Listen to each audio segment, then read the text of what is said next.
Most of us would be quite comfortable living on $100,000 per year in retirement.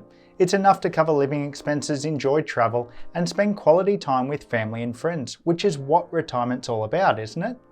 But how much money do you actually need to be able to retire on $100,000 a year? Well, in this video, I'm going to answer that exact question. I'm also going to share with you the most common reason people work years longer than they need to and miss out on their best retirement years. Hey there, I'm Chris Strano, the founder of Super Guy, your #1 resource for retirement planning. I'm also managing partner of the retirement planning firm Toro Wealth. As always, this video is general information only and does not constitute financial advice, so please read the disclaimer found in the description below. Just before delving into how much you need to retire on $100,000 per year, let's consider what type of lifestyle that might provide. To get a bit of perspective about the standard of living that $100,000 provides, the Association of Super Funds of Australia publishes quarterly retirement standards figures to help retirees estimate the income that they need to achieve their desired lifestyle. They conclude that for a comfortable lifestyle, Australians need approximately $50,000 per year for a single person and $71,000 for a couple to cover expenses. So what constitutes a comfortable retirement? Well, a comfortable retirement is defined by them as maintaining a good standard of living, daily essentials such as groceries, transport and home repairs, as well as private health insurance, a range of exercise and leisure activities, the occasional restaurant meal, plus an annual domestic trip and an international trip once every 7 years. So if a comfortable retirement lifestyle is around $50,000 per year for singles and $70,000 for a couple, then an income of $100,000 would allow you to enjoy all of this lifestyle with a lot of cream on top. Sounds like fun. So let's find out how much money you'll need to retire on $100,000 a year. Now, the amount that you'll need will depend on what age you retire, how long you want your money to last, and whether you are assessed as a single person or a member of a couple, a homeowner or a non-homeowner for age pension purposes. Let's take a look at a range of different retirement ages and how much you need to retire at those ages to cover retirement expenses of $100,000 per year. So here's a table showing how much capital you would need if you were single or a couple and retiring at a particular age across the top x-axis, and how long you would like this money to last along the side y-axis.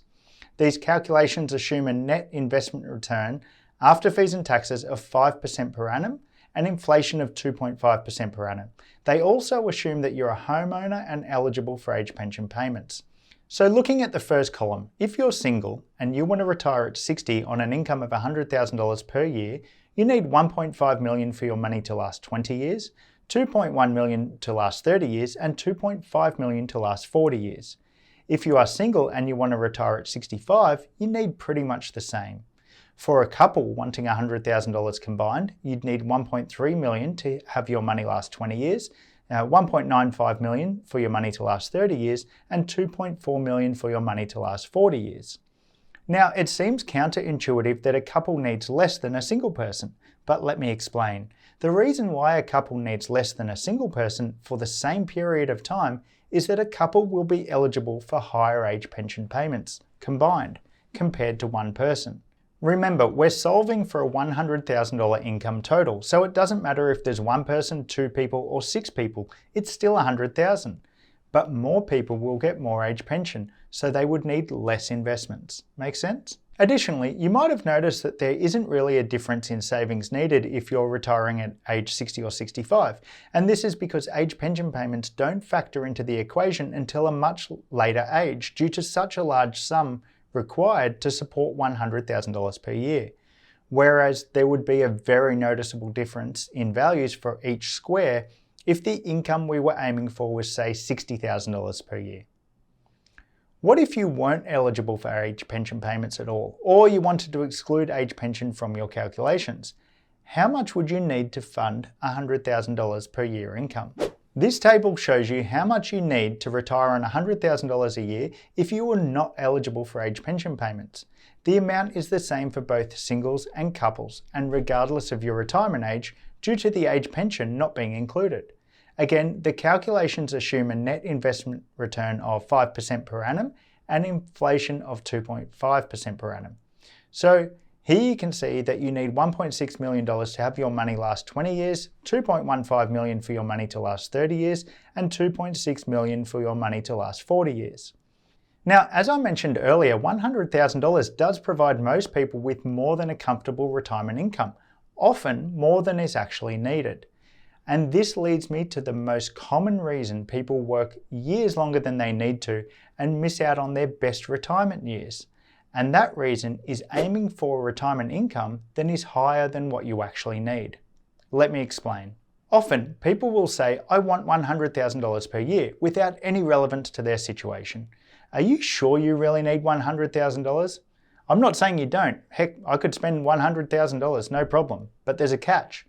You see, the difference between covering expenses of $100,000 per year throughout retirement versus $70,000 per year equates to you needing an additional $1 million more in money on the day you retire. So how many years longer will you need to be working to get that extra $1 million? You see what I'm saying?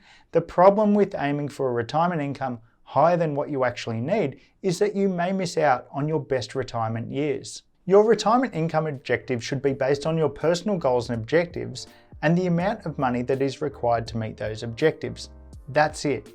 This might even involve working with a financial advisor to create and optimize your personal retirement plan. If you found something valuable in this video, click the thumbs up button. Stay super. I'll see you on the next one.